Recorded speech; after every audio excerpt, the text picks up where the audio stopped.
répondre à l'invitation du gouvernement provincial sous l'impulsion de Madame le gouverneur de province afin de pouvoir discuter des possibilités d'accompagner le gouvernement provincial dans ses efforts, dans sa vision d'industrialisation de cette province pour le bienfait des communautés locales, et ce au travers notamment de l'encadrement de l'artisanat minier en prenant comme produit phare le cobalt ainsi que d'autres minerais.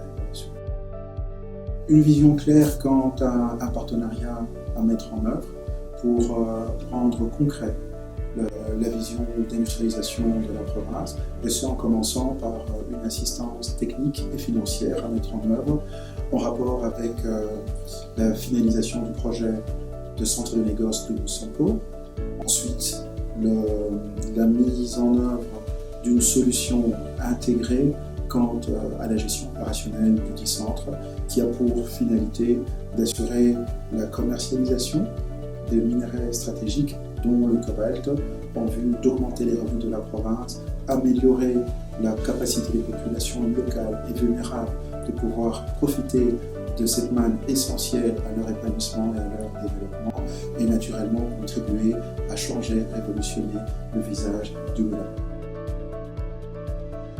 C'est tout à fait normal, cette province est une province minière. Il y a un caractère principalement aujourd'hui minière, bien qu'il y a des autres atouts qui sont le tourisme, l'agriculture et tout, que nous sommes en train de développer aujourd'hui.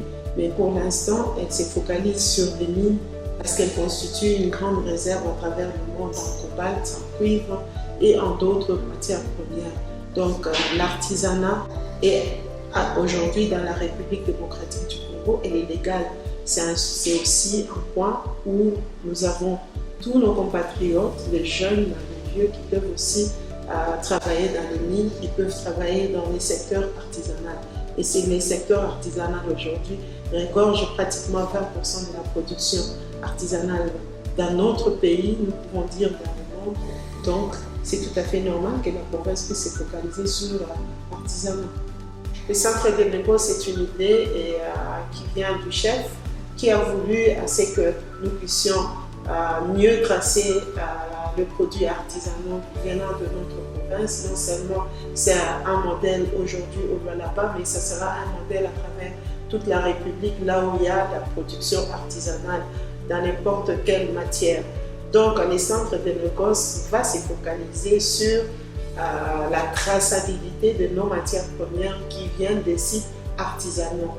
Donc c'est un site très important qui va encore redonner de la valeur et changer cette figure qu'on donne toujours à la production artisanale, que ce sont des produits des enfants, des femmes enceintes et tout.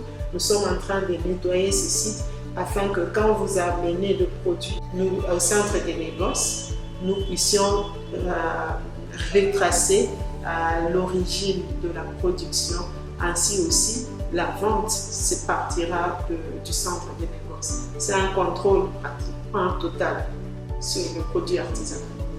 Puis nous avons été agréablement surpris de voir ce que Sud-South est en train de faire, réunir les utilisateurs finaux. Réunir non seulement ces utilisateurs, il fait aussi introduire ce que nous avons vu par rapport à Industry 5 et RMI Centric.